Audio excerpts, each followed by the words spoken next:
Hello and welcome to the Alienware Arena Pro-Am Challenge. I'm Clutch, joined by Nathanias, and we are in day number 8 of the regular season play. The last day for these amateur players to continue on into the North American and European playoffs.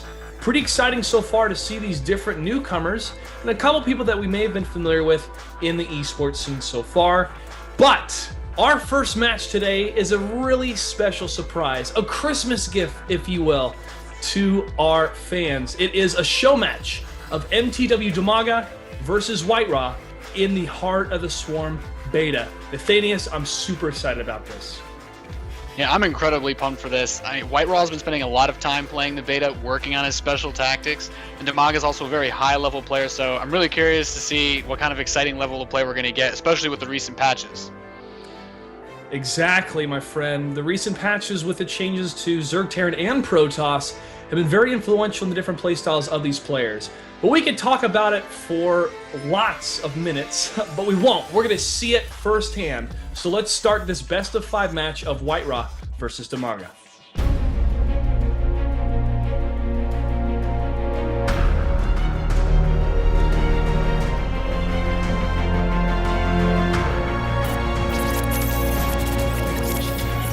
You are watching the Alienware Arena. In the top left-hand corner of the map, it is the man known for his special tactics, the red Protoss player, WhiteRa.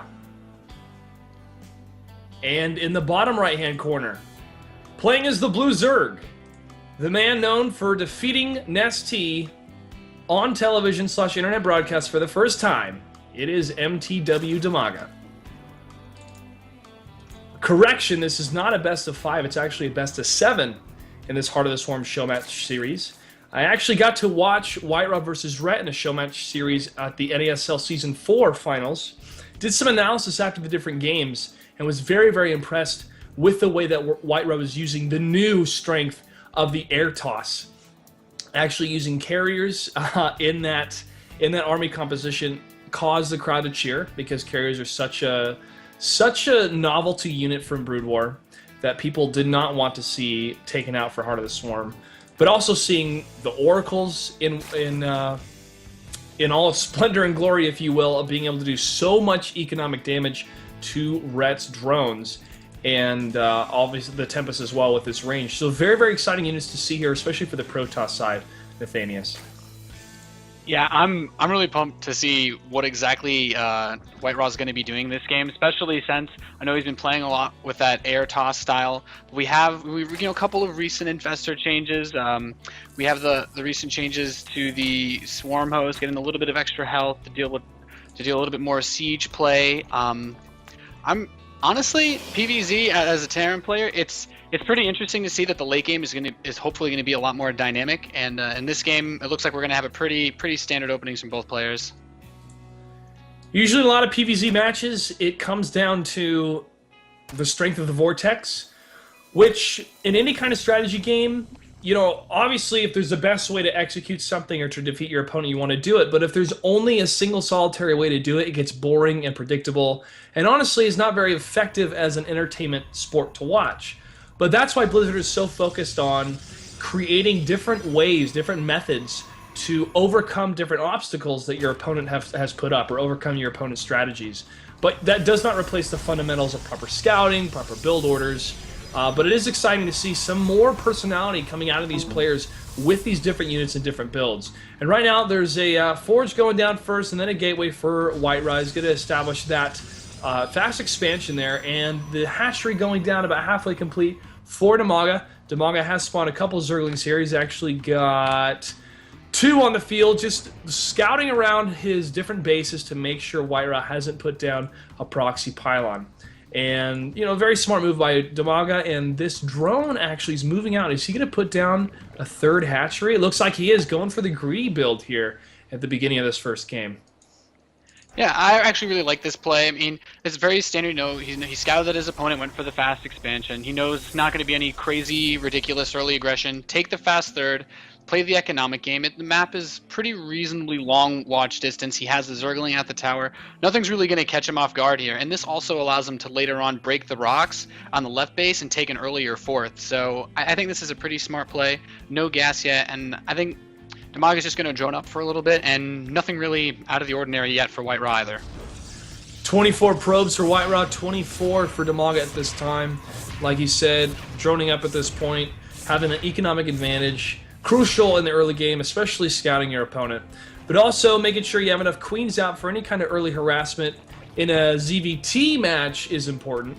But in a PvZ, having the queens out now, it's a little bit more of a different dichotomy or situation because of the strength of the oracles. So positioning these overlords in different places here on the map is crucial for Dimaga to see if any kind of starports are going to be placed by WhiteRa, because investing in those units and Dimaga not able to scout it properly and not being prepared can completely devastate the type of economic lead he can have having these 3 hatcheries. Yeah, I completely agree, and we actually see WhiteRa dropping the Stargate at the top of the ramp to his natural, sends the Zealot over to the left side base to check for a fast, I guess maybe he would assume a third base going there, but nothing there, and we already see he's aiming for that Stargate play. And Dimaga has not been able to scout it. Very, very good positioning of putting it right in the center of his base, and this, the forward cannon probably wouldn't be able to hit that Overlord from Dimaga if it was able to cruise down to a southwestern position to see the Stargate. But he's not. He's just staying in this area on both sides to scout any kind of exit points from the different areas of WhiteRa to see if any kind of air push or air harass will happen. However, at this time, 10 Zerlings are on the map for Dimaga. He's simply going to put them in the center of the map at this time. And he's going to continue to drone up, 43 drones to 40 of the probes for WhiteRa. WhiteRa has 1 Zealot and 1 Stalker out, and building this pylon, moving his probe all the way around to the other side to kind of get a forward scouting position for his third. And now one of the oracles is out, along with the mothership core, which does add another benefit of vision plus some defensive capabilities, and there goes the third nexus for WhiteRa. Yeah, and I actually like this play a lot. You can be able to break down the rocks, and as the Protoss player, when you're going for these earlier expansions, you want to play much more defensively. The Zerg player kind of has the speed and the creep to defend the upper base, but WhiteRa wants to use the rocks to his advantage, use the oracles to harass, and just really contain himself while he puts on the pressure using his air units. He's going to have to put on some pressure here pretty soon, Nathanias, because the 64 drones to 49 probes at this point. That economic advantage is continuing to increase for Dimaga. He's getting some serious upgrades here with the metabolic boost, also getting the +1 to Carapace. So those Zerglings will be even more deadly here. However, the first attack going down to these 2 oracles, trying to get that queen, able to lock down the queen here. And will he go into the different mode? He does, to do as much damage as possible to these light units, to the drones here. And Dimaga with some chat saying, oh no, 23 drones killed so far. These oracles have paid for themselves triple with the investment WhiteRa has had. However, they're low on energy, and that energy is needed to do that much damage against those drones. Drones now building spore crawlers here. 4 spore crawlers going down to the third base, and another hatchery going down for Dimaga. And this has been an incredibly effective harass by WhiteRa. I mean, looking at the units he's lost absolutely nothing throughout the entire game and has done an incredible amount of damage just with these few units. And meanwhile, the third base is completed, taking the gas there, completing more warp gates, and WhiteRa is pretty much free to do whatever he wants at this point. 31 of those drones are evaporated, completely gone by those oracles. Looking at the different oracle units, 11 kills, 9 kills, 13 kills. Very, very effective with that harassment. WhiteRa has come out for WhiteRa at this time too, adding more to the power of the Sky Toss. However, Dimaga, he's not down and out yet. He did lose a lot of his economy on his third base, but his second and main are so saturated with the amount of drones here. He's got a total amount of 56 drones. He is behind to WhiteRa's 63 probes, but having this proxy hatchery at his third base plus another hatchery to complete a fourth will be able to have him bounce back with the amount of larva that's going to be able to come out here. But this WhiteRa is going to scout that and try to get as much damage as he can against this base as well. And it seems Whitra is going to activate. He already activated his prismatic alignment. The cooldown is at 40 seconds, so he won't be able to dish out more damage. But the oracles come back from the north, do more damage to the queen. They can't attack buildings though, so it's all on the Void Ray. Yeah, and I think that was actually really sweet play there. The Void Ray, you know, coming in to pick the base off, and in Wings of Liberty, you kind of be like in that situation where the queens might be able to get to your Void Rays, but now he's able to just focus this down and use the oracles to cover that base, and I think that's a really sweet move to be able to do. Exactly. Being able to utilize these units in such a new way is really exciting to see with this expansion coming out. But of course, these players need to be able to play it more and more and more to be able to handle all these different situations. Now, WhiteRa is looking very, very strong with his army value. It's way above Dimaga's. I mean, 2,375 minerals, 1,150 for gas. No gas for Dimaga, really, in any of his units. It's just all been Zerglings so far. But looking at the production tab, he is continually increasing the upgrades for his ground units, getting that melee +2 about a third of the way done, and is seriously investing in infestors now. Yeah, we actually have about 7, 8 infestors on the way now, and at the same time we have a Dark Shrine finishing for WhiteRa, along with the Fleet Beacon and Charge, so he could be looking to go maybe put on a little bit of pressure now or begin his mothership. I'm kind of curious to see maybe going for the DT harass. There aren't any proxy pylons on the field, but I really like he's trying to utilize that cheaper Dark Shrine to put out a little bit of extra damage for mid-game harass. Yeah, having it be cheaper now allows for... It's almost like a different tech, if you will, or a different strategy that you're not investing too much in. You don't have to completely forsake whatever you've been building up, especially all the Stargate units, and able to have this kind of harassment cloaked Dark Templar. But at the same time, if he invests too much in it, and Dimaga is able to scout it or counter it, I mean, he does have a lot of Spore Crawlers around his different bases here to deal with the Oracles, so detection is already there. So WhiteRa's going to have to be careful with how he uses these Dark Templars. I feel that he should use them more for kind of on the fringe, be able to destroy any kind of 4th or 5th bases going down. He already has a Dark Templar at the potential 4th base here. And as you can see, at this 4th base is Dimaga. He has the drone already positioned to build this hatchery, and this Dark Templar is simply going to wipe the drone out. Yeah, I think that's one of the great plays that you can do. You know, it's the Dark Shrine is still far enough away on the tech path that the buff doesn't make it, you know, ridiculously easy to get to, but it really opens up the options. And now we have Dimaga denied that 5th base. He's got it, but he does have his hive. The Greater Spire is on the way, and he's got a decent infestor count. So he's still on his way to do what he wants to do. But I'm not sure that I'm not sure he's going to have quite enough units to overwhelm what WhiteRa has at this time. Now, WhiteRa's started to invest more in the ground army, especially with the amount of Zerglings he's seen on the field here. He's got a good amount of Zealots, almost a full squadron, surrounded by 4 Archons and 1 Stalker, plus a Sentry, also researching Blink.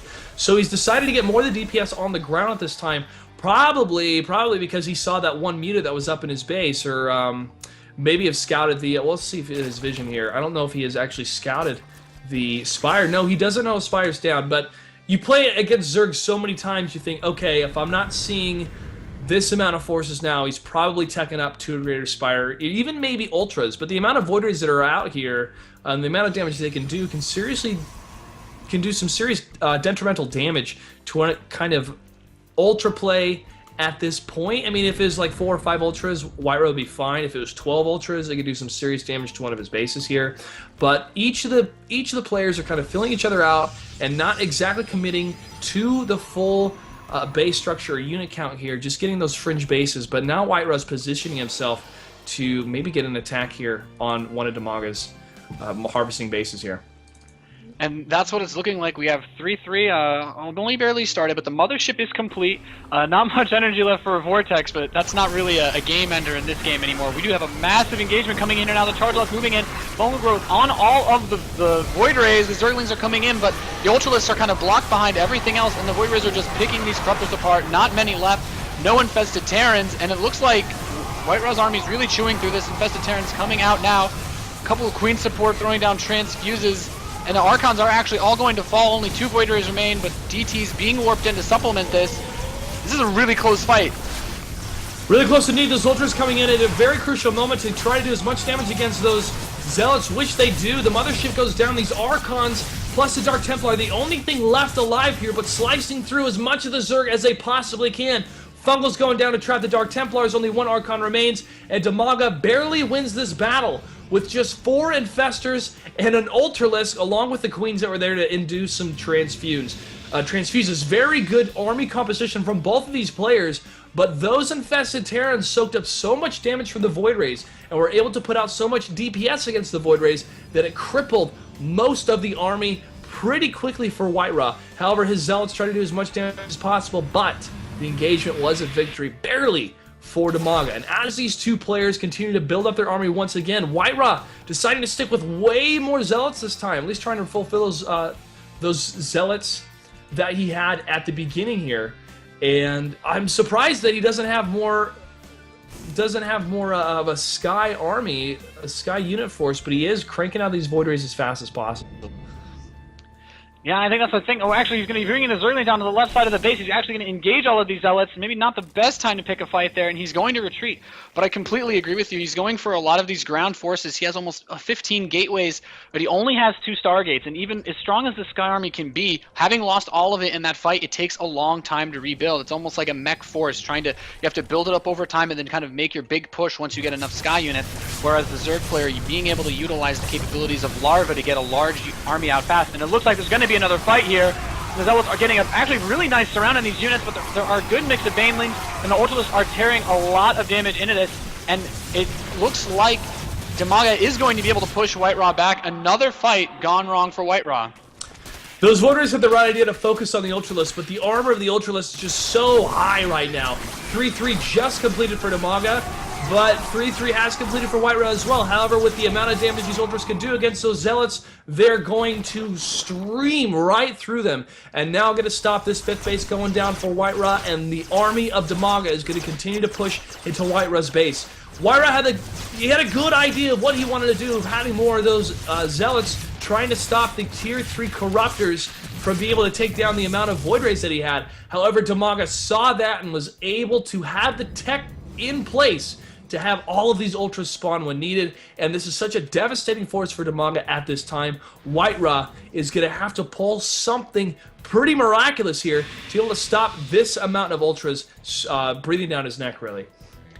And miraculous it will be. He has 4 Stargates, all pumping out carriers. I mean, this is going to be a sort of a last-ditch hold, maybe. But Dimaga is still only on his original 4 bases. Whitra is also on 4 bases. So if he can pull up enough of a force and really just catch Dimaga off guard with these carriers being able to do damage, he might be able to push him back. And it looks like he may engage into the defended 4th base of Whitra here. The Zealots soaking up most of the damage at the beginning. Those Void Rays trying to focus on the Ultralisk. The right idea once again from Whitra. But these Infested Terrans are going to soak up now the damage from the Void Rays, dividing their fire, and the amount of damage they do against the Void Rays is going to completely wipe them out. These Ultralisks are going to continue to move into this base, destroy this Nexus, and now the forces of Dimaga are knocking on the front door of Whitra. These Ultralisks are going to do as much damage as they can to the production facilities. These carriers don't have a whole lot of interceptors out right now, but enough to do some damage, but there's the GG.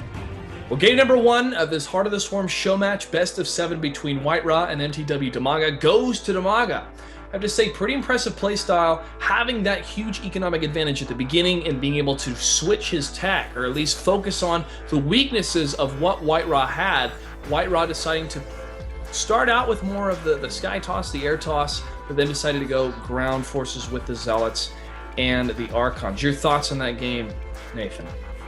Well, I think there were a lot of really awesome things that happened. I think the Oracle Harass at the 5th base of Dimaga, as well as being able to pick off all of those drones so early on when he had no resources lost, really worked for Whitra, but perhaps didn't anticipate the amount of damage that the Ultralisks would be able to do. Now, they no longer are limited to the standard 15 versus light and an additional to armor. They do a blanket of 44 damage at +3 attack, and they really chewed those Zealots apart in the final engagement. And the Void Ray is also not doing extra damage to massive. I think Whitra, he just really didn't have the army that he would have needed to deal with a really high number of Ultralisks, and it was a pretty sick game.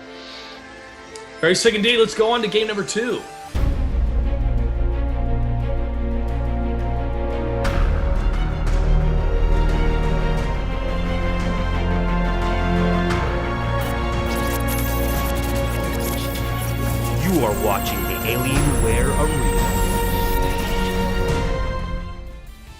In the top right-hand corner of the map, that is Daybreak. It is the red Protoss player, WhiteRa.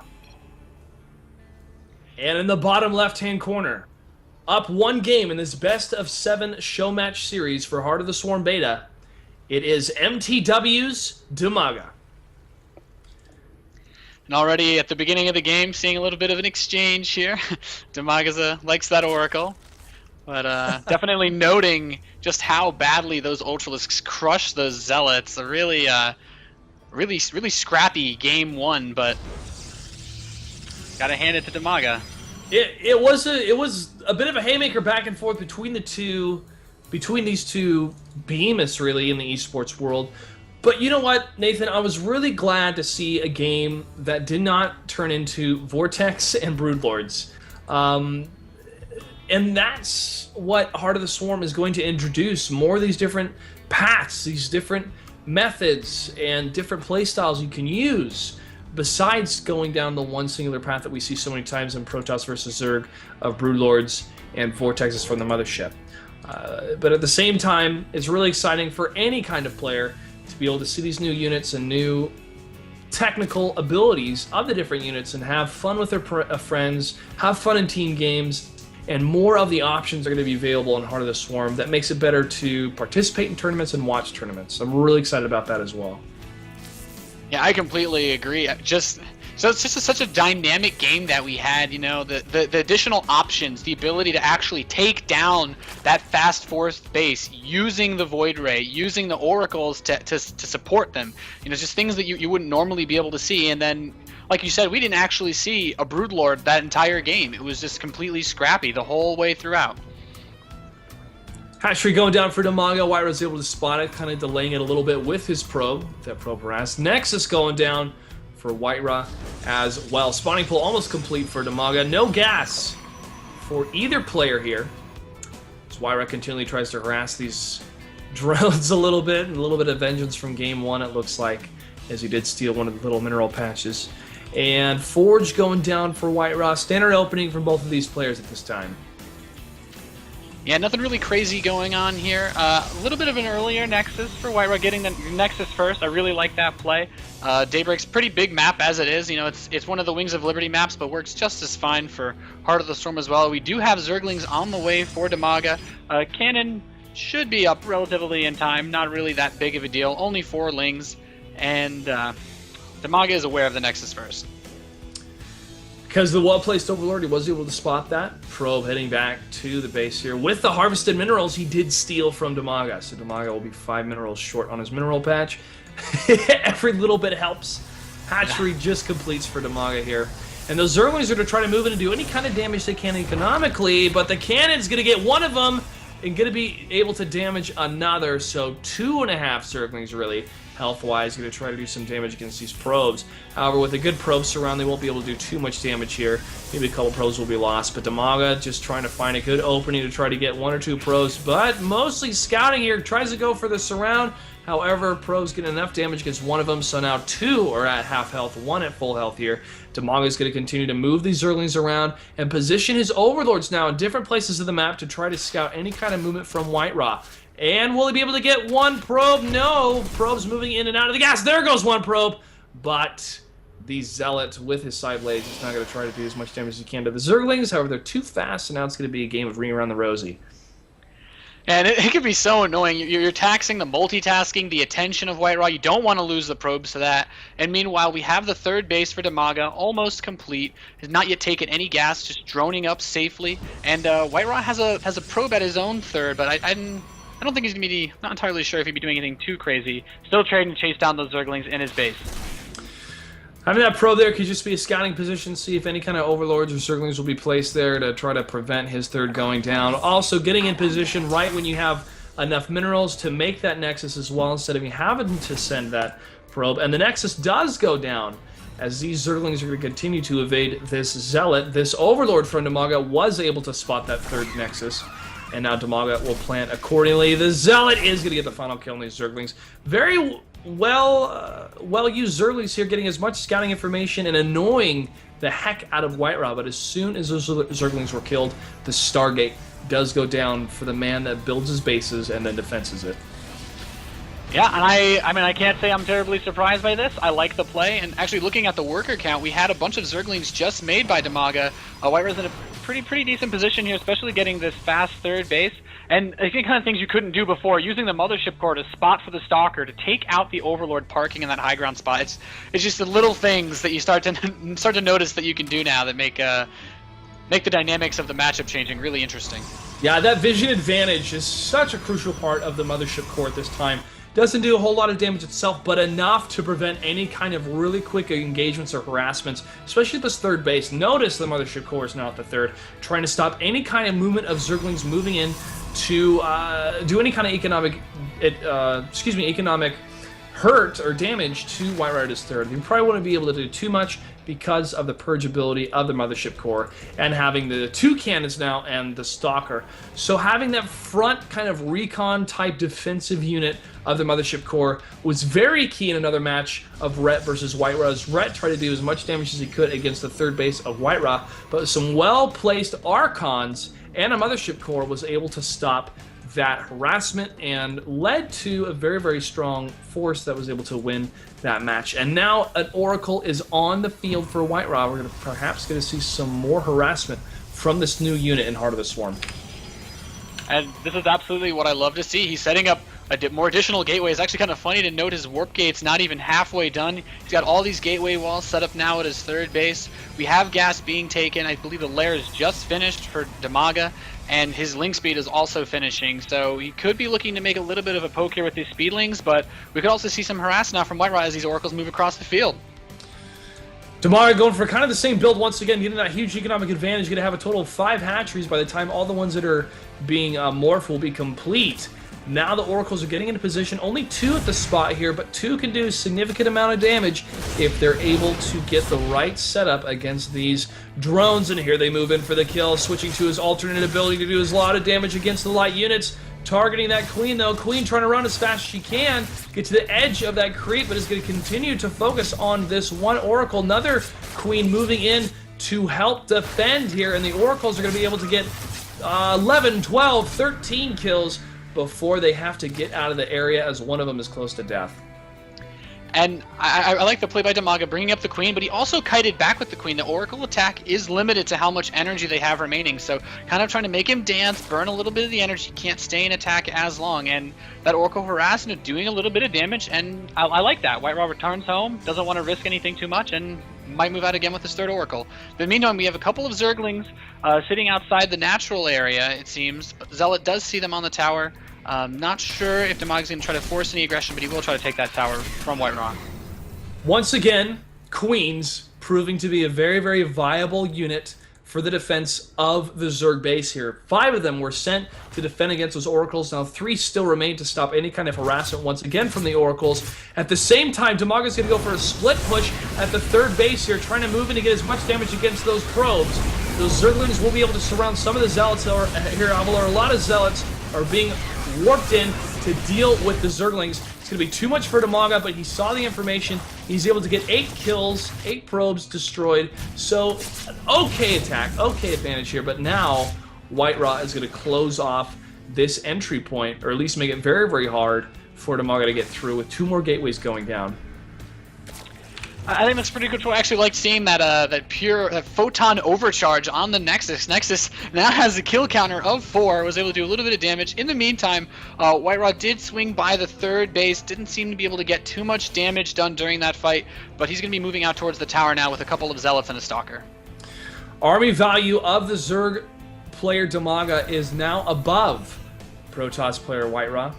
WhiteRa moving his forces out a little bit to try to get more map advantage here, more map control. Very key in any engagement of StarCraft 2, in any map, to have that map control, to be able to see what your opponent is doing and maybe hinder any kind of economic expansions further out into the map, especially against Zerg because of the way creep works. Dimaga has about a half of the map covered in creep, maybe about 2/5, as the creep is going to continue to move closer and closer to the Protoss base here. Couple Zealots taking out these scouting Zerglings at the northern spot, and the 4th base going down for WhiteRa. Dimaga with a slight supply lead, 141 to 134, but the Twilight Council going down. Charge lots have been researched here, and upgrades are going to continue to go for Whitra, but the same for Dimaga as well, and the Oracle's trying to do more damage against the third base here, but there's enough Queens to try to hold him back. However, Zealots at the bottom getting the surround on the Queens to do as much damage as they can to him, but now the Infestors move in along with the Spore Crawler, and there go the Oracles. And I mean, a lot of units lost, but the Zealots, I mean, they're able to take out a queen, and I think the bigger issue now, though, for Whitra is the Hive is complete. He has the Greater Spire on the way, and he has the Great Wall of Spine Crawlers by his fourth base. So it's going to be really difficult for Whitra to make any kind of pushes forward. In terms of his army, he has, well, he's got some Dark Templar, he has access to the Zealots, he has a Stargate pumping out Void Rays, but he's not really going to have that kind of air composition he needs to completely decimate an army. So any ground forces aren't going to be able to make any pushes on Dimaga anytime soon. He just wants to get this fourth base up, it seems, and just try to really heavily fortify this. We see 5 photon cannons going down in the front. Excuse me, 4. Those photon cannons won't be able to do much with the amount of forces that they have here of all these Zerglings, but they will be able to try to hinder any kind of push, and also with some detection. But that detection is not really necessary because no swarm hosts are on the field right now. Whitra, maybe in his mind, is thinking, okay, he went Ultras last time, now I see Infestors. I can deal with Infestors. I've played enough games in Wings of Liberty, I know how to deal with Infestors. But what's going to come next? That Greater Spire has just completed, and it's going to be Ultras once again on the field for Dimaga. Ultralisk Cavern has just completed, and Dimaga is going to have both tech abilities here. One of the greatest strengths in any race is the Tier 3 Zerg, being able to switch between the power of the air with Corruptors and Broodlords with the devastating sights of those Ultralisks on the ground. Yeah, and it honestly just poses an incredible threat. Those Ultralisks doing ridiculous amounts of DPS. We see a Charged Out Archon, heavy army from Whitra again. now this was shoot up last time. By the Ultralisks. I'm kind of curious to see if Whitra's going to try to take a different approach to the engagement this game. Well, he's going to get a 5th base down at the south, but a lot of the Zerglings all the Zerglings were killed initially, but now the main force of Whitra is going to push to the very south and be able to hinder this expansion. A couple Infested Terrans being sprouted up at the front. Try to see if any movement's going to come from that base. I don't think he has revealed the Ultralisk, but these Dark Templar are going to see it. They're going to get fungled, though, and taken out. At the same time, at the north, Whitra's going to try to do some economic damage of his own, trying to push into the base of Dimaga. He's going to slice up these Spine Crawlers as fast as possible here and attack these drones. How much damage can he do before the huge force of Dimaga moves speedily across the creep? Hopefully enough, as the worker count is now at 38 that have been destroyed in favor of Whitra. However, the amount of Zerglings with the surround and the Ultra cleaning up as fast as possible here is not going to be a whole lot of damage. Yeah, I mean, he was able to get in there and kill a lot of Zerglings, but the drone count's still about 70. Kind of interesting to see Whitra actually has about 100 probes almost, but really wanted to get that fifth base established, and the Ultralisk composition, the Zealot Archon really didn't play that well against it before, and Dimaga is building up a pretty scary force right now. Dimaga has great upgrades on his melee and his Carapace. They're both max. Now he's getting upgrades on his ranged attack and also getting upgrades for his Infestors and continually cranking out these Ultralisks. This is a heavy, heavy army composition in minerals, of course, and in gas. 7,225 minerals, 5,150 for Dimaga compared to about 4K minerals and almost 3K gas. This army composition from Dimaga is going to be devastating, and now he's moving in to get the kill against Whitra. And at the city, we actually run a couple of lings down to the 5th base, trying to be really established again, but the main engagement going on here, the Fungals go down on the Void Rays, the Infested Terrans drop below them, and the Ultralisks, as we said before, chewing things apart. About 6 Queens actually behind these Ultralisks, transfusing them. They're just going to steamroll through everything. The Mothership Core is trying to get a couple of punches in on the Ultralisk, but it's not going to be able to kill them. The Corruptors will take that down. In the meantime, there was a base denied in the top left, but Whitra's on his back's on the ropes now. A lot of these Infestors still have full energy. The amount of energy these Infestors had is devastating for any kind of ground army, but also the use of Dark Templar is almost nullified with the amount of Fungals they can land. Plus, in the air, you have multiple Overseers, 2 of them, actually, be able to spot them as soon as possible. So WhiteRa's trying to buy as much time as he can to crank out carriers. It's not going to be enough, I don't think. However, anything is possible because there's pretty much only anti-air is a number of corruptors and a couple queens. But with enough damage cranking out from these carriers, it could be enough to hold off this attack. The amount of damage that is taken against WhiteRa's forces and his economy is not looking good here. He is down about 40 supply, 30 supply to Dimaga at this point. Yeah, and he's trying to put the minerals back into the zealots and keep spending the gas on the carriers, but it's so difficult to reach that critical massive carriers where you can just start mowing down large quantities of units, especially with the armor of the Ultralisks. But a Changeling is going to get in here, is going to see pretty much everything, and I think Dimaga could probably just make this push, and it looks like he's going to go for it and just try to kill him before he can get anything else out. The rocks are going to go down, and the Ultralisks are going to run up that ramp like crazy here. No burrow charge anymore in Heart of the Swarm. You could imagine if that was still in the game, how devastating that would be. Now he's just biding his time, waiting for the proper engagement, waiting for any kind of movement from WhiteRa. There's a couple zealots poking out to see what's happening. Fodder really just pretty much destroying any supply left open, but he can't really... Well, he does have enough minerals and gas to try to fill that supply, but now the carrier's moving out with a couple storms from the High Templar, try to destroy these infested Terrans as soon as possible. These carriers are going to do as much damage as they can to the Corruptors first. The Corruptors are down, it looks like. No, they were in the back. And now the Corruptors are going to try to focus these carriers along with the infested Terrans. Infested Terrans doing so much damage because so many of them are on the field. However, these Interceptors are going to take down these Corruptors, and now nothing is really left except these infested Terrans that don't have that much time left to try to destroy these carriers and interceptors. Carriers trying to build interceptors as fast as they're destroyed from the infested Terrans, and now he's going to focus on the Queens and the Ultralisks here. The Queens are going to just try to move in and do as much transfusions as they can to the Ultras themselves. They go down. The only thing left are these carriers and these Ultras. The Ultras now are going to move to the south and try to do as much damage against WhiteRa in any way possible, via production facilities or economy. The carriers have held the line, but it's not going to be enough here. Unfortunately not. Actually looking, these Ultralisks will one-shot probes, but like I said, the Interceptors, they do 7 damage, and there's a lot of them, but the Ultralisks have 6 armor. It's so difficult to do the amount of damage necessary to actually kill these Ultralisks that he can't really stop them from steamrolling through, and that's going to be GG from WhiteRa.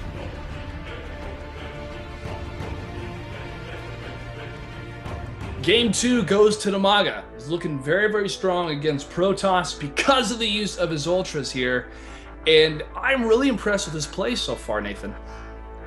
It's been really solid. He hasn't done anything really crazy. WhiteRa opened with the Oracle both games, went for the harass style with the new units, but Dimaga's kind of like, well, we got a buff to my late game unit. I'm just going to work with that. He hasn't made any swarm hosts. He hasn't gone for any Viper play. He's just trying to play incredibly solid and use his tier 3 to his maximum advantage, and it's been paying off very well for him.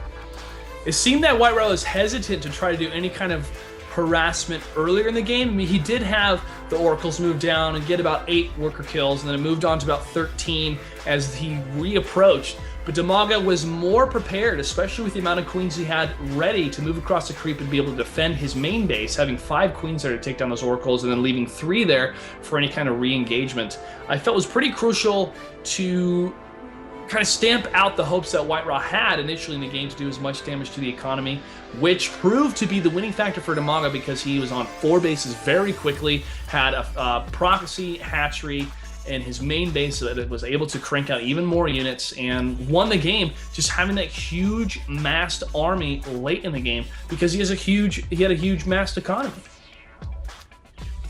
Yeah, I mean, he got rolling pretty early on, and I mean, WhiteRa tried to do harass a little bit later. We had a couple, little warp prism play. He tried to hit the 3rd. He had a DT at maybe the 6th base, but all in all, he wasn't able to get the rich composition of carriers that he wanted. We saw the devastating damage they did to the Infestor Corruptor Queen force at the very end of the game, but that was just not enough, just barely too late. And I think if WhiteRa had been able to push that, maybe buy himself a little bit more time and keep that 4 base economy, maybe this game would have turned out a little bit differently. Well, maybe he can turn around in game number 3. Let's start it up.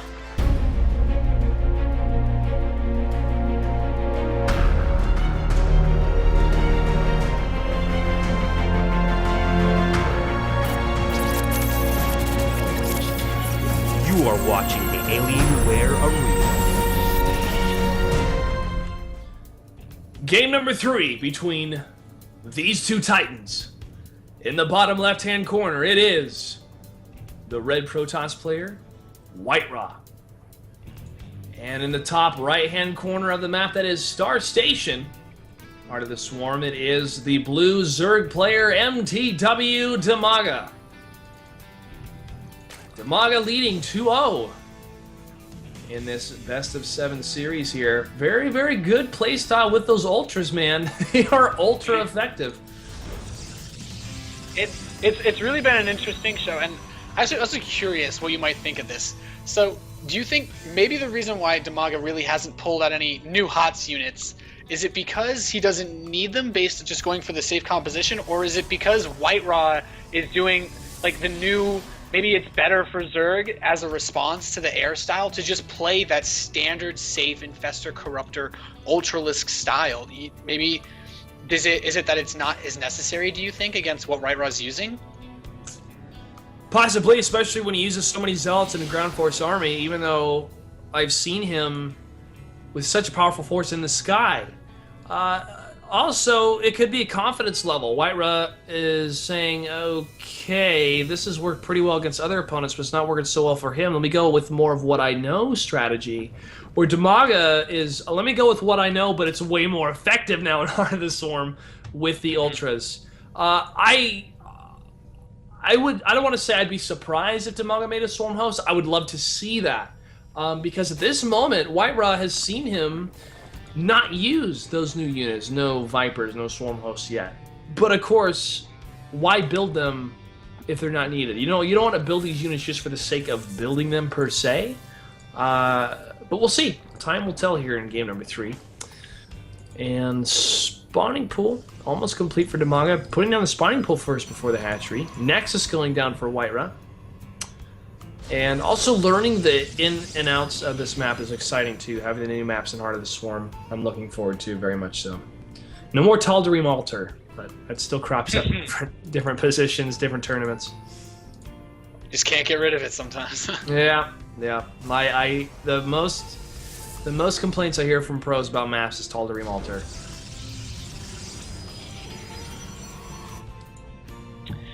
well, I like a WhiteRa kind of. He put the first pylon in his main. I guess sometimes it's slightly metagamey to go for the faster pool on these larger maps, and he does have Lings out rather early.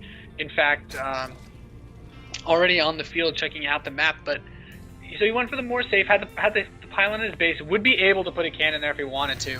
And now his walls not as big, but I think the choke in this map is a little bit tighter or more easy to secure than others. So. Especially with cross spawns, I could see this map going pretty long. So I would like to see that siege situation, like you stated, where you might build swarm hosts. But I also kind of get the feeling that even if Dimaga wanted to use the new units, I don't think that the swarm host really deals with charge lot Void Ray Archon just because of the way that the units deal damage. It's just more effective to go for the mass counters like the Ultralisks. Very true. You know, some units are better in different engagements, different race matchups than others.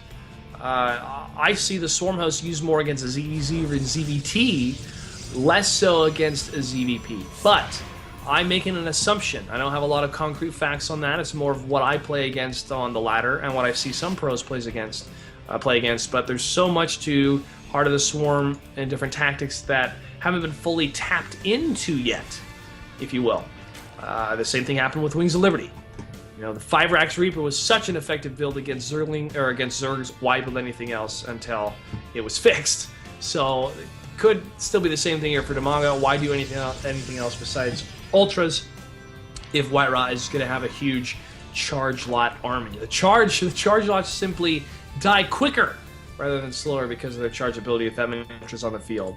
But looking at what's on the field now for each of these players, a lot of gas going down for WhiteRa. He has his third assimilator almost complete. Dimaga now completing his gas, again going for more of the economic build at the beginning. However, this one Zell is going to find this Queen at the third of Dimaga. Going to be able to take it out here, it seems, as long as he keeps the attack going. The Queen trying to get around as a drone, now trying to attack the Zealot as well. The Queen trying to kite the Zealot, and now he's going to focus on something else as Stalker moves in. Gets the kill on the drone, and now the queen's gonna go down.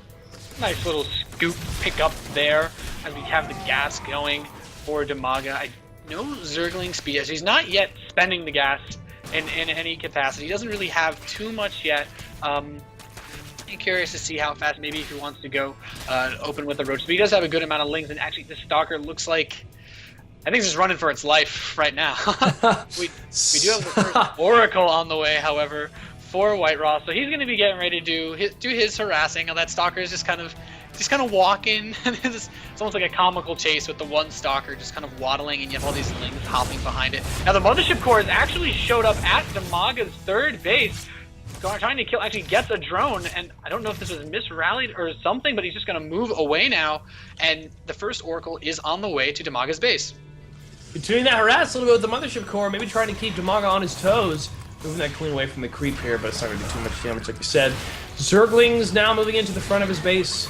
And these Zerglings, were they able to see a starport at the top of his ramp? No, they were not. They have simply seen the front of his ramp here. Oh, Mothership Core is helping the Oracle get the kills against the Queens. Oracle going to focus on this Queen as well. Mothership Core taking a lot of damage from the Queen, will be able to get it down. No, Mothership Core goes down. Oracle able to get another kill on the Queen, however, is going to try to single Tiger Fire this Queen as well, and it does not have enough damage, excuse me, it does not have enough energy to do enough damage against those drones. But enough Queens going down is going to hurt Dimaga in the long run, however, with 3 bases here, and another hatchery on the way on his main. He's going to be able to recover here pretty quickly. Another Oracle on the way here, gets another Queen kill, and now with this other Oracle be able to pop into its other mode. No, it does not have enough energy, it looks like. Will it activate Pulsar Beam? This has been some incredibly effective harass. I almost feel like the Mothership Core play earlier on was because he killed the first Queen and he wanted to see if he can get even more drones. So WhiteRa's being very, very aggressive with his units, moving his Mothership Core out. And I mean, why not? The Mothership Core builds quickly. I don't believe it does cost 2 supply, but it's very cheap. And it's a fairly effective harass unit, and I think he got his money worth for it. He's forced up a couple of spines already, a decent amount of Zerglings, and several missed injection cycles by losing the Queens and having to pull the other ones. Now, we do have the Infestation Pit coming in. Overlords are tightly positioned at, inside the base, not really stretching him out.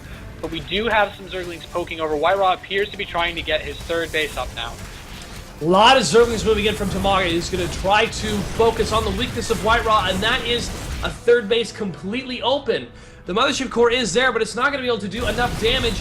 Nexus goes down. A couple of Zealots are warped in. They're going to try to clean up these Zerglings. Still too many, though, on the field for him to completely deal with. But the Zerglings will move away. At the same time, a lot of Zealots were warped in at this pylon. Down in the, up in the third base section of Dimaga. These Zealots are going to continue to destroy as many drones as possible. 32, 34 now destroyed.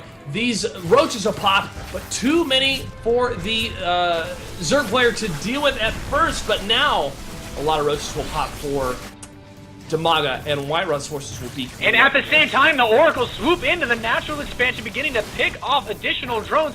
WhiteRa is just really pushing the multitasking of Dimaga to the limit. The total workers killed now for WhiteRa is at 50 drones killed, and he will get away. Looking at the worker counting station, it is 54 probes and 26 drones. An absolutely amazing display of multitasking ability by WhiteRa, killing so many drones. There are only 3 at the main base of Dimaga. There's 5 at the third base, and the majority of them are sitting at the natural now. It's just an absolutely fantastic harass, making use of that Oracle. Dimaga wants blood, though. He has a counterattack of roaches moving to the middle of the map, going to get in some map positioning here, moving by the Xel'Naga Tower to see anything he can possibly see. He will see the Void Ray and a couple of the Oracles, but that's not enough to stop this amount of roaches. Going to do as much damage as they can to the front of WhiteRa's base. Force fields going down from the sentries to try to stop the roaches. It is enough damage from the top as the Void Ray does engage the prismatic alignment to do a lot of damage against those roaches. Dimaga forced to go home and lick his wounds now as infestors are popping out for him. Yeah, and I mean, looking at the income tab, we have 1,300 minerals per minute, and is not even mining out of the third yet, and only 900, barely about to hit 1,000 for Dimaga. So WhiteRa's have been enjoying a nice, comfortable lead for quite some time in the income department. However, we have 2-2 going for Dimaga. He has the infestation pit, no pathogen glands, but I believe he did make a couple of infestors. I'm not entirely sure what the best move for Dimaga to make, honestly, with how big these maps are. What do you think he should do? Well, he does have accurate or well-placed defenses at his third base at this time with the Spore Crawler and the Infestor. So he has planned accordingly to stop any kind of Oracle harassment. Having 2 to 3 Spore Crawlers in his base or a couple Queens will stop that. However, he has to focus on what else does he have, and those are Void Rays. Again, Spore Crawlers in good positioning, also a couple Queens can deal with that, but knowing more and more of the unit composition of Whitra is going to be important. Dimaga cannot turtle up at this point, and he's going to lose these roaches, but at the same time he's going to try to move into a position to perhaps see what Dimaga's going to have. But Dimaga's strength, as what we've seen in the first 2 games, has been his economy. And as long as he can keep that up, where at this time it's 57 drones to 72 probes, he is behind. Income-wise, he is behind as well. So it's going to be difficult if Whitra is on this continual climb, really, of his economy and also his army. The army value, though, up to the 2 players here is still in Whitra's favor. So right now, Dimaga is going to have to take a chance and maybe drone up. He has the defenses against the Oracles, but it's a little bit hairy right now for him. Yeah, and I feel like right now what would be really strong would be a Warp Prism push play. We have Spines going down now, but as you stated, Dimaga really needed to get his drone count up, and that's exactly what he's doing. He's going to start the Hive, he's going to start the Spire, and he really doesn't have any standing army to speak of. WhiteRa is up about 50 supply now, has the Void Rays, they've cleared the towers, he has Immortals, he has Stalkers, he has what he needs. He's continuing to pump out the Void Rays, he's completed his Twilight Council, and he's going to be able to get his additional upgrades. Is also producing a Colossus for the first time this game, which I think will help deal with the ground forces a little bit better than he's been having the struggles with previously. We also have to take into account that now WhiteRa and Dimaga are both on 3 bases, and WhiteRa is saturated. WhiteRa's in a very good economic position, but this sort of counter greed as his way of responding to being damaged, Dimaga's going to try to pull himself back in, and we'll have to see what happens once the Spire and the Hive finish. Like we said before, in different games, the amount of infested Terrans that pop from the Infestors were better dealt with Colossi compared to the Void Rays or the Charge Lots. So I think Whitra has realized that, and now with the harassment he will have with these Void Rays to try to clean up this, or he does clean up that Overlord and get into a better map position here. Oracle as well was placed in a good spot to see any kind of movement coming down from Dimaga. Whitra is in a really, really good spot. Really good spot. 174 supply to 118 for Dimaga. This is a time that Whitra needs to think about attacking, because the more drones that Dimaga makes, the closer he is to filling the gap. And that's something you don't want to have a Zerg player do, is drone up, especially when you're ahead. And now, probes being sent out from Whitra to scout some of the different areas. Dimaga has a very well-placed Roach here at the potential force base of Dimaga to scout and harass anything that happens. Also creating a creep highway down the center of the map here, with a couple Zergs moving into position to kind of see what's going down from Whitra's front line here. Yeah, and now the Zergling force is going to be heading towards the bottom, the 6 o'clock base, and he's going to see that WhiteRa is establishing his 4th base. WhiteRa has units in position, should be able to prevent this from being denied, and he will. We have a lot of Spine Crawlers over going down for Dimaga, basically just trying to draw a giant line in front of his base to hold any possible attack.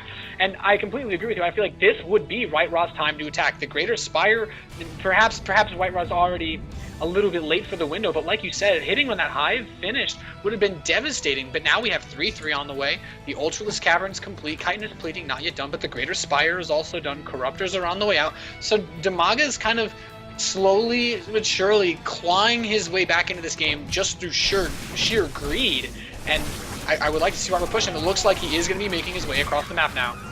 Sheer greed and good defenses, laying down a lot of Spine Crawlers, stopping any push into any of the bases here. A lot of Spine Crawlers at this front area, which, say what you will, either causes your opponent to attack them and also does damage itself, which is great. Taking any damage away from your main forces is half the battle of Starcraft 2. Now, Colossi being attacked from these Corruptors here, taking a lot of damage that is not good. You don't want those to go down. Too much damage being taken on Whitra's account here. Now, these Infestors are continually throwing down Fungals here to stop any kind of backward movement of Whitra to fall back on. He is all in at this moment with these Void Rays turning on the Prismatic Alignment, doing as much damage as possible. These Colossi continually doing as much damage a lot of damage against anything that pops out from the Zerg player. However, continually whittling down what's left is going to throw some more Infested Terrans to continue this reverse push of Dimaga against Whitra. Whitra now is being whittled down ever so slowly by the Zerg players. The Zerg player, and now with the start of the Zerglings, will be completely destroyed. This was the type of defense Dimaga wanted. He executed it very well, slowly but surely, taking down the bigger units first and then getting the surround at the very end. Now Dimaga is a force to be reckoned with. And you know what? I just realized WhiteRa pulled his army back And wanted to use the Colossus to shave off the spine crawlers at the top part. but WhiteRa has not actually researched Colossus range this game, which is why the spine crawlers were able to hit them and why the fungal growths caused such a problem, because the static defense was able to hit the Colossus, and I think that was the best way that Dimaga would have been able to force the engagement.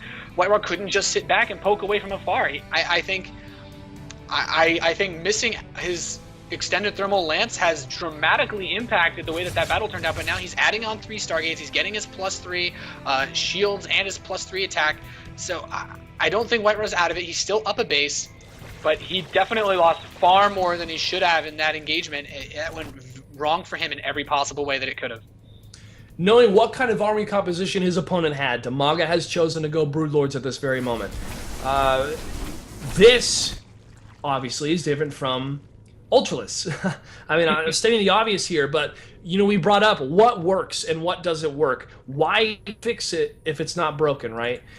This is a different type of army composition compared to the Mass Zealot and a little bit of Sky Toss, or Air Toss here. And now with the amount of Zerglings from Dimaga, he can execute any kind of run-bys, trying to stop any kind of expansions coming from WhiteRa, or even harassments as well, seeing any kind of oracles moving overhead. WhiteRa is in a different mode now. He needs to find out what kind of composition Dimaga has besides Zerglings, and with Dark Templar, he can do that. However, the Dark Templar are going to be discovered by these Zerglings and Roach as they go to the 4th base that is laid down here. But this mass of Broodlings on 3-3 is going to be a devastating force. Oh, excuse me, it's on 1-0, not 3-3. 3-3 are the melee units here. Well, almost. Carapace is still being researched. For the Ultras and the Ultralisk Cavern here. I'm just has not researched that. I'm trying to look at the different upgrades. Like you said, the Thermal Lance was not upgraded, so I'm looking at any kind of upgrades from the Zerg player this time. He does not have the Chitinous plating for the Ultralisk, but that's a 2 armor difference. Well, I mean, the 2 armor difference was pretty Significant in the previous games where we had the Interceptors only having the 7 damage. They only had +1, so they did 7 damage versus 6 armor. And I think this could actually be critical for Dimaga if he forgot his upgrade. He has a good decent number of Broodlords though, but this is exactly what Dimaga wanted. He wanted WhiteRa to get into that position where he could force the engagement that would go horribly wrong. Now, yeah, sure, WhiteRa's on 5 bases, but now the Zerg player is starting to build up that really cost-effective, very strong army. He has a lot of Broodlords, he has a lot of Infestors, he has a lot of Queens, and with the Ultralisk Link support, this isn't going to be something that's going to be very easily overcome with just ground-based forces, and we're still seeing mostly Void Rays, which, as we've seen in the previous games, are taken care of pretty well by the Infestors. There's a 13 supply difference between these two players. 67 drones for Dimaga. 79 now, used to be 80 for WhiteRa. He has more drones mining, which means less supply for his army. It's not too much, but still, that small supply difference can mean a lot of damage, especially if it's a Colossus, a Void Ray, or any type of Tier 2, Tier 3 unit. And so now, WhiteRa is moving out with his forces of Archons, Stalkers, Void Rays, and Colossi, staying away from the charge lock. This is going to be a very, very intriguing engagement, as it's about to happen right now as more Infested Terrans respond from the Infestors. Wow, that Ultralisk got destroyed very, very quickly. And now it's a battle of the ages. These Broodlords are annihilated so quickly by these Void Rays. Colossi trying to do as much damage as possible against these Ultralisks. It's going to be enough to damage the first onslaught of them, but a couple more moving to do as much damage as possible. This Warp Prism warps in a bunch of charge lots to try to clean up anything that's left. This engagement is going to be in favor of WhiteRa. This is the type of unit composition he wanted, and it is going to come into great play here. against Dimaga's forces. Still, a nice defense of all these spine crawlers for Dimaga that Whitra continuously has to mop up. Now keep in mind the Colossus still don't have range, so engaging into the spine crawlers, they will be in full range of all units during this attack. He will lose one more Colossus. He only has 3 left, one of them slowly running on health, but additional warbins are going to allow Whitra to push this forward. However, the Zerg Remax, 7 Ultralisks coming in, maybe not an entire Remax, featuring a large number of Zerglings, and these Ultralisks have shown time and time again to be incredibly effective. And without the range, the Colossus aren't going to be able to put too much distance between themselves and the Ultralisks in terms of an actual fight. However, somewhat interestingly, Whitra has managed to secure 1, 2, 3, 4, 5, 6 bases. So, I mean, whatever his super late game army would be, and it seems to have been carriers the last couple of games, he's not really pushing for it. He always seems to be getting the carriers. Minerals and gas to get extended lance. He still has not done so, Nathan, and I don't know if he doesn't realize that or if he's using those minerals and gas for something else at this point. But that is such an important upgrade at this moment, especially having so many Colossi on the map. Yeah, and it's just, there are spine crawlers here, and in a normal game you could just attack them from afar, but now they're in range, and the Colossi are fungled.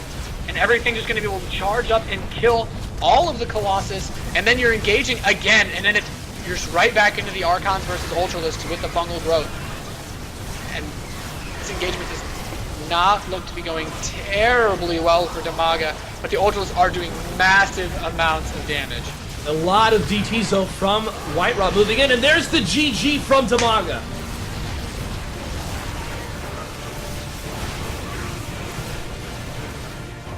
Whitra does it. We saw something different besides charge lots, and it came out a victory in his favor.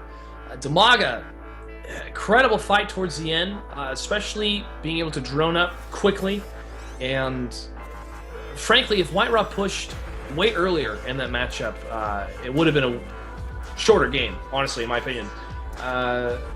Broodlords go down pretty quickly against Prismatic Alignment Void Rays. Very, very cool to see that, Nathan. Yeah, I thought that was, I mean, there was the sick engagement. I mean, I've never seen Broodlords melt that fast in almost any game except maybe like 8 Secret Battles. This was absolutely insane. And the multi-prong harassment at the start is basically, Whitra secured himself a victory very early in this game. It only went on so long, I think Whitra just wanted to play it patiently and didn't want to overextend or overcommit, and I think maybe even just a couple of things aside the Colossus range would have been a lot easier, but the way that he moved into the third, killed the queens over and over, and then got the oracles into the main and the natural, it was incredible. Yeah. I want to clarify something. We were right the first time. It is a best of 5. Everybody knows that. Players know that. We were told best of 5, and then it was something different, but it was actually best of 5. So this is a best of 5 engagement. That means that Dimaga, if he secures the next game, is the winner of the Showmatch series. But Whitra, after that victory, could come out on top. I'm really excited to see what kind of different playstyle Whitra is going to execute at the beginning of the game, if possible. If not, stick with what finally works. That happened in game number 3. We're going to find out in the next game.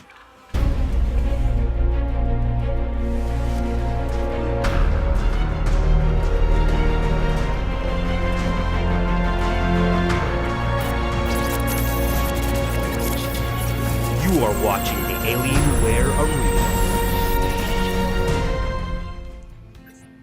On the left-hand side of the map, that is Core Hall City. It is the red Protoss player, WhiteRa. And in the 6 o'clock position, it is the blue Zerg player, mTwDimaga.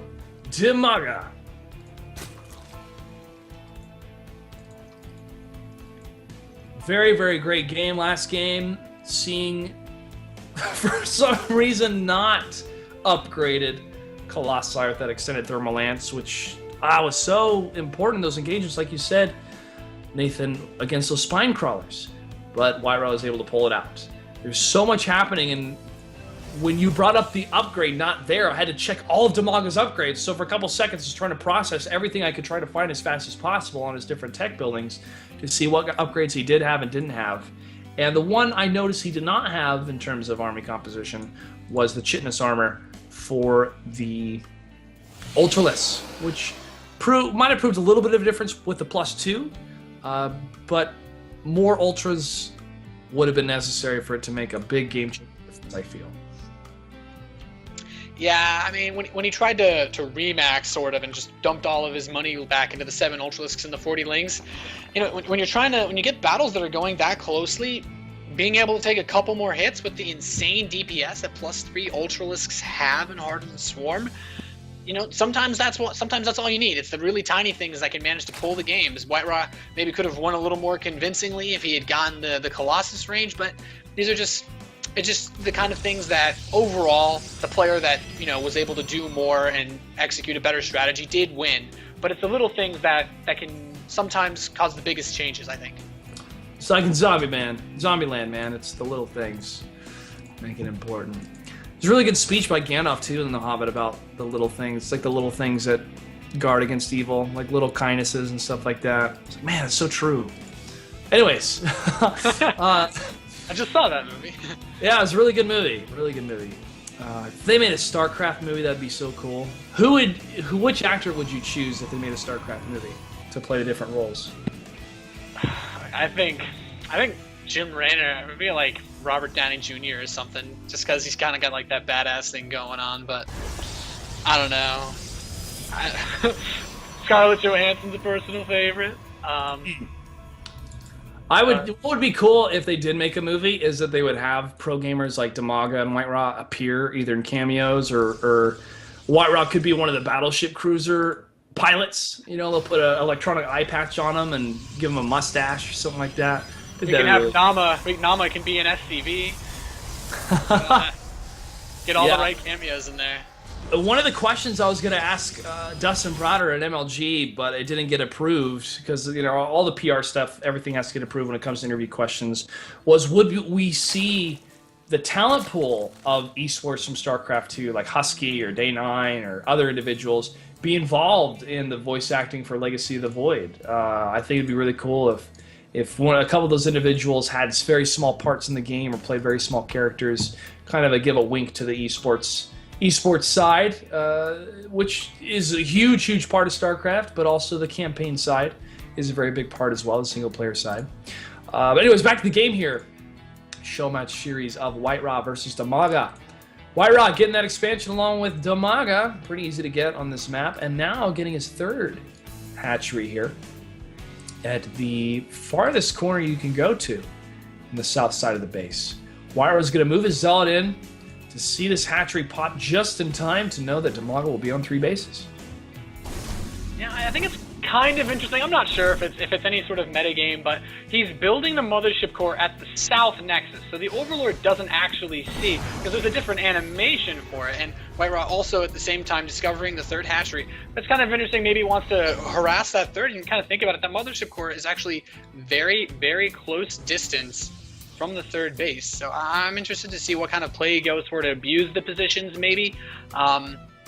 I'm going to just assume, yeah, there we go, the Stargate is down for WhiteRa, so he will be going for more Oracle Harass, and I think on a map like this with these spawns, it's going to work out very well. I mean, what do you think, what's Dimaga's best play for a map like this?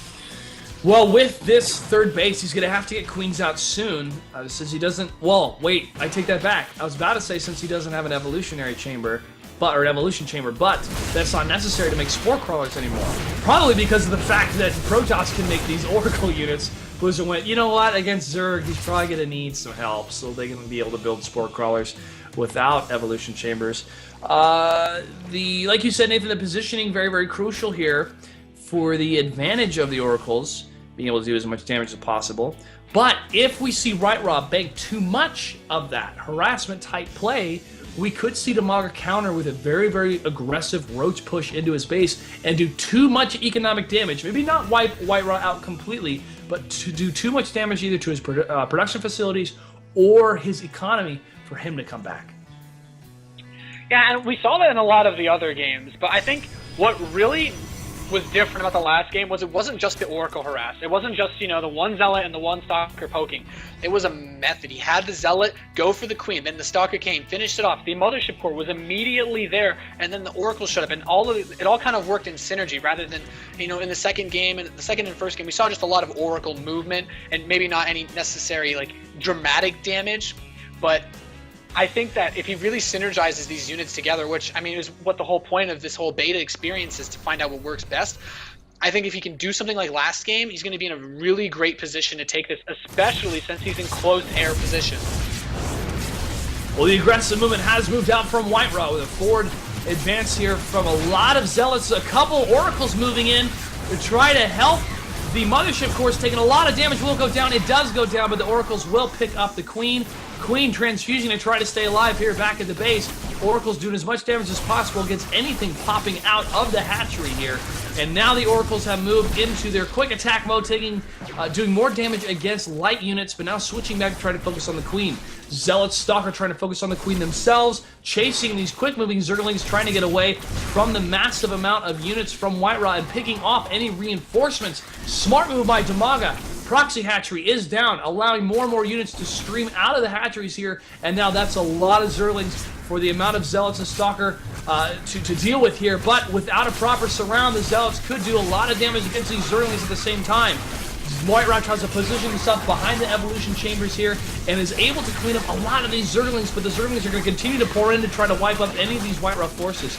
At the same time, WhiteRa continually streaming more and more of these Zealots into his base, and a pylon goes down at a potential fourth for WhiteRa. However, continually moving in are these Oracles going to do more and more damage to these Queens, and it's a continual back and forth fight right now, Nathan, between the forces of Dimaga and WhiteRa. WhiteRa continuing with this harassment, though, trying to take down more and more Queens and drones. Yeah, this is like a high-octane brawl with these Oracles swinging around, the Zealots coming in, getting in a couple of jabs here and there, being forced to consistently make Zerglings, though. We look at the worker count. WhiteRa's broken even, getting a little bit ahead now on the workers tab. All Dimaga can do is make fighting units, and the Oracles are finally starting to run out of energy, but continuous Warpins are coming in. This is just such a close fight. However, a Zergling did block WhiteRa's, he was trying to go for a third during this time, but he was blocked out of that, but continuing to warp units in. Zealot's finally caught in a not-so-great choke point, but more coming in, and Dimaga doesn't really have any choice but to keep making units. 34 Zerglings on the way. This game, this is just one non-stop fight. The action never ends here. And now enough Zerglings have popped from Dimaga, though, to clean up what was left of WhiteRa. Enough Queens were available, especially with the amount of hatcheries that were on the field, to be able to take down those Oracles. It was a very, very key moment when the last Oracle went down, meant the Queens were going to now stay alive. And with the mass, the size of the Queens being able to position themselves behind the evolution chambers, allowing the Zerglings to get the surround, or even if it's just two Zerglings around the surface area, to continue to stream in and stop the Protoss harassment. Now it's a bit of a vengeance match of Dimaga versus WhiteRa at his potential third base here, but more and more of these Zealots are being warped in. However, they are just getting whittled down by these Zerglings, but these Zerglings are going to have to escape since they're not going to get this pylon down. And that was a nice little bit of harassment. I mean, even just looking at everything outside of the fights. Now we have 2-2, about almost halfway done for Dimaga. So he didn't forget to do the important things. We have pathogen glands. The hive is on the way. We may see a spire drop soon. So Dimaga, after all of that, is still on path to go where he wants to go. But WhiteRa does not have the 3-base gas that he's had in all of the other games at this time to help propel him into his Archon WhiteRa army. This is showing the type of mental aptitude it takes to be a pro gamer to deal with this kind of high-pressure situations. More pressure being done against the third base of Dimaga. These Oracles want to kill these drones as fast as possible, and with a squadron of 6, they will do it very, very quickly. Focusing now on the Spore Crawler, more Spore Crawlers are being morphed in from the different drones here, but little too late right now. There's enough Oracles to completely wipe out what's left of these drones. Enough Queens with the ability to move quickly on creep is enough to stop the onslaught of these Oracles. Oracles cannot attack buildings. They're going to try to attack anything that's left here of the, well, they can't attack buildings. It's not as effective as attacking light units. I take that back now. And now the Infestors popping out with the fumbles will be a great counter to these Oracles. Yeah, and it throws that little ball of slime, managing to catch most of the Oracles. 2 will get away, 3 will get away. And in the meantime, Dimaga cleaned up a lot of Zealots in WhiteRa's base. He's going to be running Lurgs into the main. He will be able to get there, dancing around, not really finding anywhere to settle. Their Warpins will be able to clean this up, but he now has full information and is able to do a little bit more damage to WhiteRa. They've changed the Oracle here and there. Sometimes in the patch notes, you have to stay on top of all the different information, especially when people around you are like, oh no, they can't attack buildings. Well, I plainly saw him attacking the hatchery there. Now these Zerglings are trying to get another surround on these Zealots, but is it enough? It is. However, more Zealots will stream in here and be able to take down the rest of these Zerglings. Back and forth slug match between these two pro players here. They know what's at stake. WhiteRa has been able to take one game off Dimaga in this series. It is a best of 5. If Dimaga is able to secure this victory, he will win the series. More Oracles streaming in from WhiteRa, 7 to be exact, trying to take down as many drones as possible. More Spore Crawlers have been spawned, and these Infestors moving in great positioning, trying to get some bungles down. However, they won't. They don't have enough energy to actually land them, but enough Spore Crawlers are down on the battlefield and behind the mineral lines of Dimaga to be able to stop or at least slow down the Oracle harassment. And meanwhile, Dimaga continuously denying the third base of WhiteRa, not allowing WhiteRa to get the units that he wants, to get the production that he needs to confront a tier 3 army. When, as I stated, we have the Hive done, we have Infestors, and sure, he can kill as many drones as he wants with those Oracles, but if he doesn't kill all of them, he's not going to have the units that he needs to actually take down a full Zerg army. And 69 workers have been killed in favor of WhiteRa. Huge amount at this point in the game, 17 minutes, 40 seconds. But Dimaga is continuously putting so much pressure against WhiteRa that WhiteRa cannot get the economic advantage he needs to overcome his opponent. And now Dimaga, more lanes headed towards the third, cleaning up. All WhiteRa has is +1 attack. We have 2 Zerglings, 3 3s on the way. The Zergling attack speed upgrade is on the way. Ultralisk Cavern on the way. Third, finally getting probes to mine there, but is it too late? Too late. We'll find out the next couple of minutes here. 58 probes versus 54 drones. Got to take a breath after that long series of engagements between these two players. Dimaga now on a 4th base with 5 hatcheries on the field. Continually streaming in those Zerglings has been a constant thorn in WhiteRa's side and can prove to be a very definitive piece in this match here. Oracle's opening up, do a lot of damage against these Zerglings. However, they're going to run out of energy. And the Infestor scores a fungal on one of them. He's going to wait it out, scoring another one, waiting it out, and down will go the Oracle with this one infested. Terran, will he get the kill? He will. Very nice play style by Dimaga, not overcompensating. And now we have the Infestors and Zerglings perched. He's trying to harass with the Oracles. Not too great against the Infestors, decent against the Zerglings, but now they're coming out, throwing the Infested Terrans and getting fungals on the Zealots and the Dark Templar. He has an Overseer, and I feel like the Zergling upgrades are just going to allow them to overpower these units so much that just Zealots, I mean, he has enough units to maybe push this back, but he doesn't have enough units to make a forward push with more lanes. And now, time and time again, we've seen in this series, the Ultralisks are coming out for Dimaga. 8 Infestors on the field. 2 of them have full energy.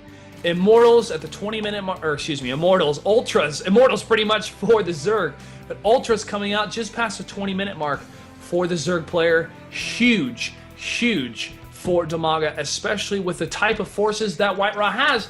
Again, Zealots, this is not what he wants. He does not want charge lots against these Ultras, Nathan, and it could be, again, another victory for Dimaga, just like games 1 and 2 in this series. And like you said, it's been this composition of Zealot Archon. It's very strong. You have high damage units that are good against Zerglings, but now the Ultralisks do normal amount of damage to both armored and non-armored units. Just Zealots is not going to be able to act as a proper buffer for WhiteRa to hold this off. A couple more Ultralisks, one more on the way. Oracle's trying to do a little bit more harass, but I'm not sure that this is going to be the proper way to deal with these Ultralisks again. He doesn't have the Stalker count he had before. He doesn't have the Void Ray count that he had before. And as much as he wants to harass with these Oracles, they aren't going to kill the army that Dimaga has outside his front door. Oracle's used in mid to late game, especially for the Time Warp, but he has moved his Oracles away from that area, and now the Zealots are going to get completely massacred from these Ultras. Infestors throwing in the Infested Terrans to do as much damage as possible against what's left, and there is the GG!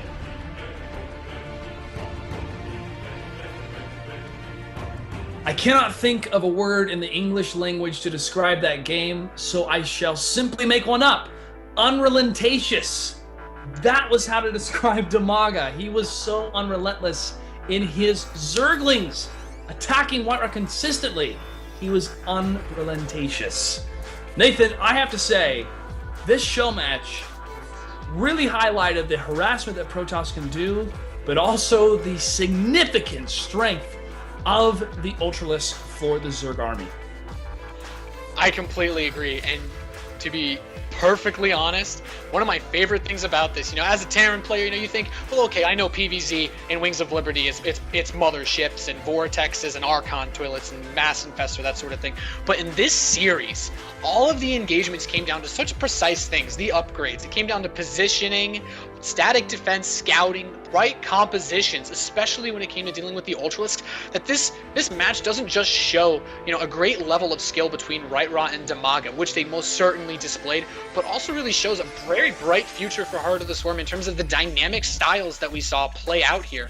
And not only have I enjoyed gassing this match, but I've enjoyed just kind of seeing the potential of Protoss versus Zerg really being fleshed out, and this has been an amazing and exciting series. I also have no words to describe that last game. Well, you hit the nail on the head when you brought up dynamic. That's such a great verb to describe what Heart of the Swarm brings to the table, of a foundation that was laid with really StarCraft Brood War and then StarCraft 2 Wings of Liberty. Now we have a further addition, more tweaks, more added to this machine, really, that we've watched play out again and again, and see different players tweak their builds, their build order, their build style in different ways, but really come up with this is pretty much the only way to win in this style engagement. Now we have a dynamic view, a dynamic way for each of these players to win, and honestly, it was really good not to see any vortexes in this series. Amen. Hats off to WhiteRa. He is a fantastic player, really great showman, and Dimaga was able to take the series as well. He recently got married, so we want to send him a huge congratulations, and it's amazing. And I look forward to seeing more of these two players' careers unfold in Heart of the Swarm.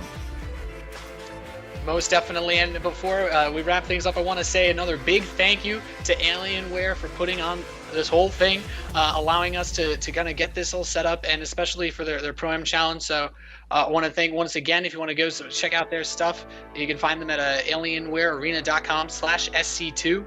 And I want to thank you, Clutch, for gassing with me. It's been a pleasure. I'm Nathanias, and that's all I got to say.